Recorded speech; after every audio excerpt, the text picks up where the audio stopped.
श्री हनुमंतलाल भगवान की जय। हर हर महादेव, हर हर महादेव, हर हर महादेव। काशी विश्वनाथ, ओगरदानी त्रिकालदर्शी, कैलाश अविनाशी भगवान शिव, जिनकी पुण्य पावन पवित्र शिव महापुराण की कथा संपूर्ण विश्व के कल्याण हेतु बाबा देवदेव महादेव की कृपा से, उनकी करुणा से, उनकी उदारता से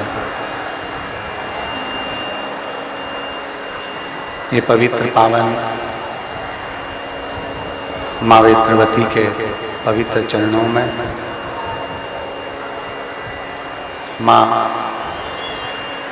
वेत्रवती के पावन तट पर 7 दिवसीय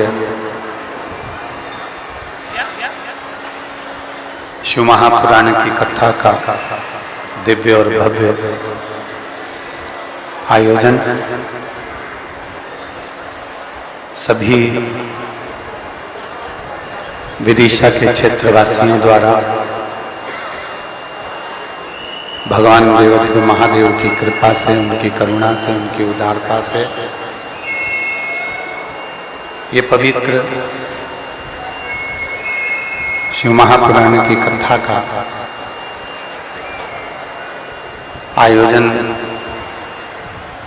आयोजित किया।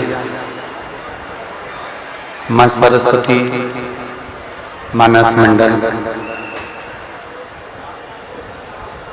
आचार्य श्री रवि कृष्ण शास्त्री जी, जो इस पवित्र पावन शिव महापुराण की कथा को कुबरेश्वर धाम से यहाँ तक लेकर आए। श्री धर्मेंद्र सक्सेना जी, श्री शैलेंद्र सिंह राजपूत जी, श्री अभिषेक लक्की अरोड़ा जी एवं मुख्य यजमान का पद ग्रहण कर रहे श्री संतोष रानू शर्मा जी, सह यजमान का पद ग्रहण कर रहे श्री राधिका शरण दास जी। एक बार इन सभी के लिए जोरदार ताली बजाकर स्वागत अभिनंदन, जिन्होंने इस पवित्र शिव महापुराण की कथा का भव्य आयोजन कराकर भगवान शंकर की अविरल भक्ति को निश्चित किया है। शिव भक्ति का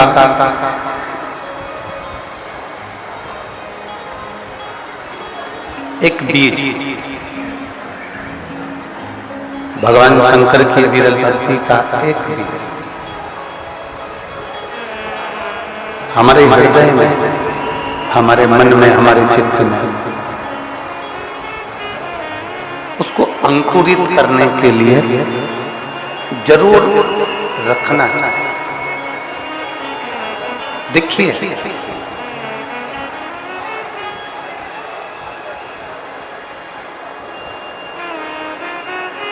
आज जो कथा कह रही है, शिव महापुराण की कथा वर्णन कर रही है,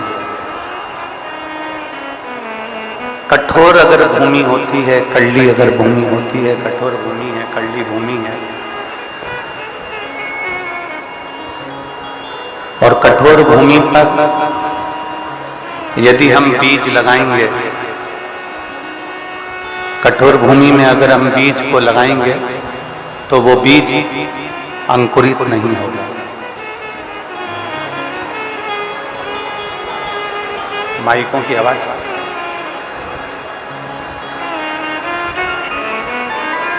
कठोर भूमि में अगर हम बीज लगाएंगे तो वो बीज अंकुरित नहीं होगा। बीज को अंकुरित करने के लिए एकदम नरम भूमि चाहिए, नरम मिट्टी चाहिए। नरम भूमि होगी, नरम मिट्टी होगी तो उसमें बीज अंकुरित हो जाए। क्यों कहते हैं कि बारिश हो तब पौधा लगाओ? वृक्षारोपण अगर करना है, वृक्ष लगाना है तो बारिश में लगाओ। बारिश में लगाने का मतलब यह है कि मिट्टी नरम हो जाती है, मिट्टी कोमल हो जाती है। और मिट्टी अगर नरम हो गई, मिट्टी अगर कोमल हो गई तो उसमें बीज अंकुरित हो सकता है। नरम मिट्टी के अंदर, नरम भूमि के अंदर बीज को डाला गया और वो बीज अंकुरित हो गया। सोयाबीन लगाने वाले, गेहूं लगाने वाले, धान लगाने वाले, सब्जी लगाने वाले, ये सब पहले जमीन को नरम कर लेते हैं और जमीन को नरम करने के बाद फिर उसमें बीज डालते हैं। क्योंकि जमीन अगर नरम हो जाएगी तो फिर बीज को अंकुरित होने में देरी नहीं लगेगी। उसी तरह जैसे जमीन को नरम किया गया, उसी तरह जैसे जमीन को नरम करा गया तब बीज अंकुरित हुआ। आपके भीतर भी जिस दिन नम्रता आ जाएगी, आपके भीतर भी जिस दिन नम्रता का भाव आ जाएगा, आपके भीतर भी जिस दिन कोमलता का भाव आ जाएगा, आपके भीतर भी आप नम्रता को धारण कर लेंगे और शिव भक्ति का बीज यदि आपके दिल में, इस मन में रम गया तो निश्चित है कि वो भी अंकुरित जरूर होगा और शंकर को जरूर मिलेगा। शिव का मिलन कराने के लिए, शंकर का मिलन कराने के लिए हृदय की, दिल की नम्रता भी जरूर है। बहुत जब हमारे भीतर नम्रता नहीं होती, हमारे भीतर जब नम्रता होती ही नहीं, हमारे भीतर जब नम्रता नहीं होती, हम किसी के लिए अच्छा ना सोचें और ये विचार करें कि हमारा भला हो जाए, तो शिव महापुराण की कथा कहती है जिस दिन हम दूसरे का भला करने का विचार करते हैं, जिस दिन हम दूसरे का भला करने की सोचते हैं, जिस दिन हम दूसरे का भला करने का मन में भाव उत्पन्न करते हैं, उस दिन हमारा अपने आप भला होना प्रारंभ हो जाता है। देखिए, एक कथा कल अपन ने श्रवण करी है।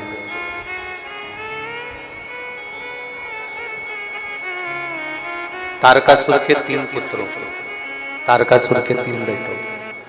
हम पुरी में आराम से, हम उस पुरी में हम उस पुरी में आराम से अपने लिए मांगना, मेरा घर ऐसा बन जाए, मेरा बंगला ऐसा बन जाए, मेरा परिवार ऐसा हो जाए, मेरा सत्ता ऐसी हो जाए, मेरा वैभव ऐसा हो जाए, अपने लिए। और शिव महापुराण की कथा कहती है, भगवान देवाधिदेव महादेव का चरित्र कहता है, शिव तत्व कहता है, भगवान शंकर की कथा कहते हैं।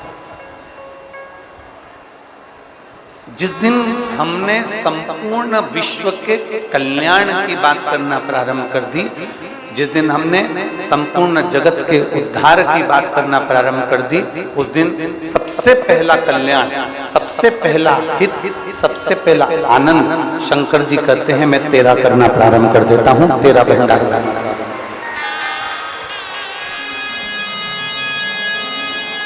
विश्व का, जम के बोलो जरा, विश्व का कल्याण, धर्म की, अधर्म का, प्राणियों में और विश्व का कल्याण।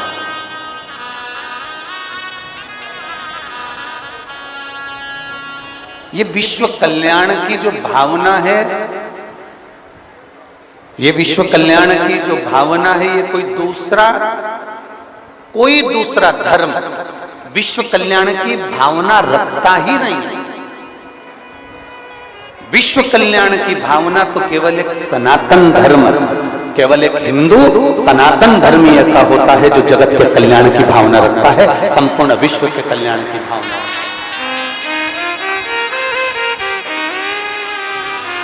सबका कल्याण, सर्वे भवन्तु सुखी। कितना सुंदर एक भाव कहा गया शिव महापुराण में, एक बड़ी सुंदर बात कही कि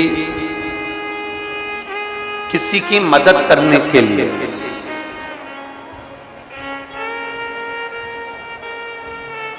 उत्तर आपको देना है विदिशा वाले। किसी की मदद करने के लिए 2 चीजें हैं, अब निर्णय विदिशा वालों को देना है कि इन दो चीज में से किस चीज की जरूरत मदद के लिए पड़ती है। किसी की मदद करने के लिए दो चीजें हैं, एक धन और दूसरा मन। ठीक है, किसी की मदद करने के लिए दो चीजें बताई गई, एक धन, दूसरा मन। अब विदिशा वाले बताएं कि किसी की मदद करने के लिए सबसे जरूरी क्या है, धन की मन? क्या जरूरी है? मन। सारे विदिशा वालों के लिए एक बार जोरदार ताली बजाओ। बहुत सुंदर उत्तर आप लोगों ने, बहुत सुंदर।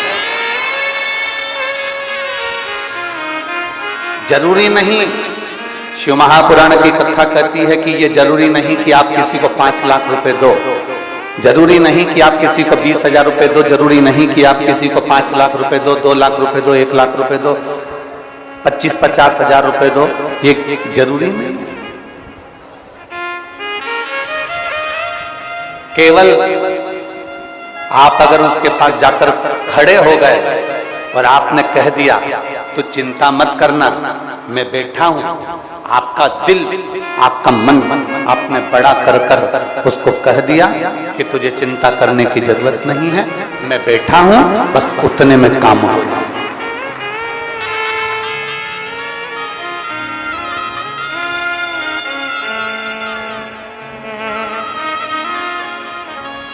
मेरी जीजियां यहाँ बैठी हैं, मेरे जीजा बैठे हैं, मेरी बहनें बैठी हुई हैं, मेरी बेटी बेटा बैठे हैं, मेरी माताएं बैठी हैं। आप लोगों के स्मरण में होगा, आप लोगों के चित्त में होगा, आप लोगों ने देखा होगा आपके पड़ोस में कोई बहुत साधारण सा परिवार रहता है। पड़ोस में नहीं रहता होगा तो 2 घर 4 घर छोड़कर रहता होगा, 4 घर छोड़कर नहीं रहता होगा तो अपनी कॉलोनी में रहता होगा, सोसाइटी में रहता होगा, वहां नहीं रहता होगा तो अपने मोहल्ले में कहीं ना कहीं रहता होगा। उसके घर में बेटी की शादी है,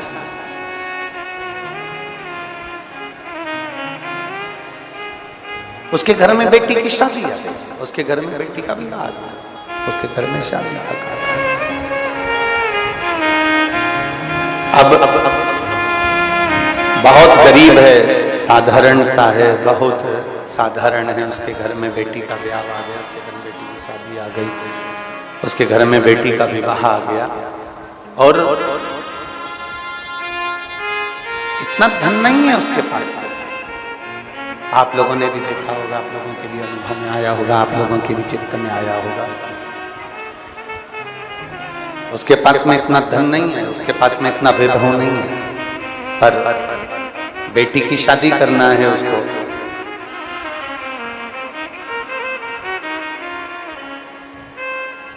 शिव महापुराण की कथा कहती है, आप भले 5 लाख, 2 लाख, 25 लाख मत दो, 10-20 हजार मत दो, पर शिव महापुराण की कथा कहती है जब किसी साधारण व्यक्ति के घर में कोई कार्य हो और उसके पास में कुछ भी ना हो, तब तुम उसके पास में जाकर मात्र खड़े हो जाना, उसको बल प्राप्त हो जाता है, उसको आनंद की अनुभूति हो जाती है। मन दीजिए,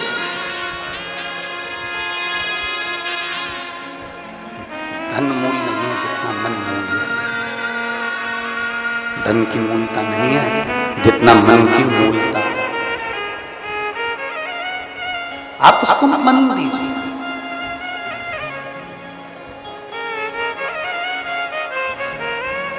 आप जितना मन दे देंगे उसको, उसके लिए खड़े रहेंगे। धन भले ना दीजिए, आपके पास का पैसा आप अपने पास में रख लो, पर एक कदम थोड़ा सा आगे बढ़ा, एक कदम थोड़ा सा आगे बढ़ाने का प्रयास करो। और जिस दिन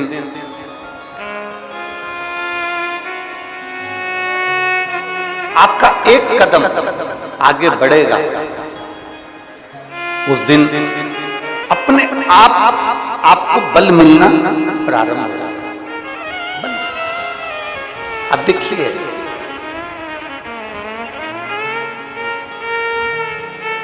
कथा कौन से दिन विराम हो रही थी? जम के बोलो जरा। चौथे दिन। अब कथा चौथे दिन विराम हो रही थी। अब देखिए, अगर व्यक्ति का साथ होता है, अपना व्यक्ति अपने साथ जब खड़ा होता है तो उसका बल देखिए। कथा कौन से दिन विराम हो रही थी? चौथे। मैं माननीय आपके क्षेत्र के विधायक महोदय श्री मुकेश जी टंडन जी को साधुवाद दूंगा कि उन्होंने एक पहल ऐसी करी, और वो पहले दिन जब यहाँ आए थे सारी व्यवस्थाओं में लगे हुए थे, हम उनको देख रहे थे। हमने उनसे कहा था कि 7 दिन रुकिएगा, तो कहते गुरुजी विधानसभा चालू हो जाएगी तो मैं आज आ गया, पर निगाह रहेगी और पूरा कार्य अच्छे से होगा। और पहल करी, भोपाल में बैठने के बाद भी उन्होंने तुरंत उसी समय पर समिति को कहा कि कथा होगी और 7 दिन पूरी होगी। ये एक विश्वास, ये एक भरोसा। मैं धन्यवाद दूंगा माननीय श्री प्रहलाद पटेल जी मंत्री जी को। साधुता जो आय और व्यवस्था देखकर गए, उसके बाद में उन्होंने जब जैसे ही सूचना मिली कि थोड़ा पानी कीचड़ हो रहा है तो तुरंत उन्होंने वहां मंत्रिमंडल में बैठकर तुरंत कह दिया कि पटेल जी के साथ में, टंडन जी के साथ में, कि ये कथा पूरी होना चाहिए, इस कथा का आनंद होना चाहिए। एक कदम जब हमारा अपना, एक कदम जब हमारा कोई अपना आगे बढ़ाता है तो 4 दिन की कथा भी 7 दिन में पूरी होती ही है। ये निश्चितता, इसको निश्चितता कहते हैं, इसको स्नेहता कहते हैं।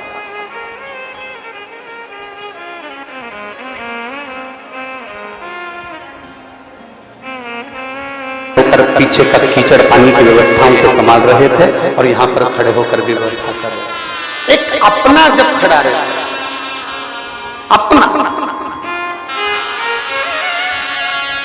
और मैं संपूर्ण पूरे विदिशा की सोशल मीडिया को, मैं संपूर्ण विदिशा की पत्रकारिता को, मैं संपूर्ण विदिशा के पत्रकार बंधुओं को बहुत बहुत धन्यवाद देता हूं। आपका पहल इस कथा को 7 दिन तक लेकर गया है, आपकी पहल।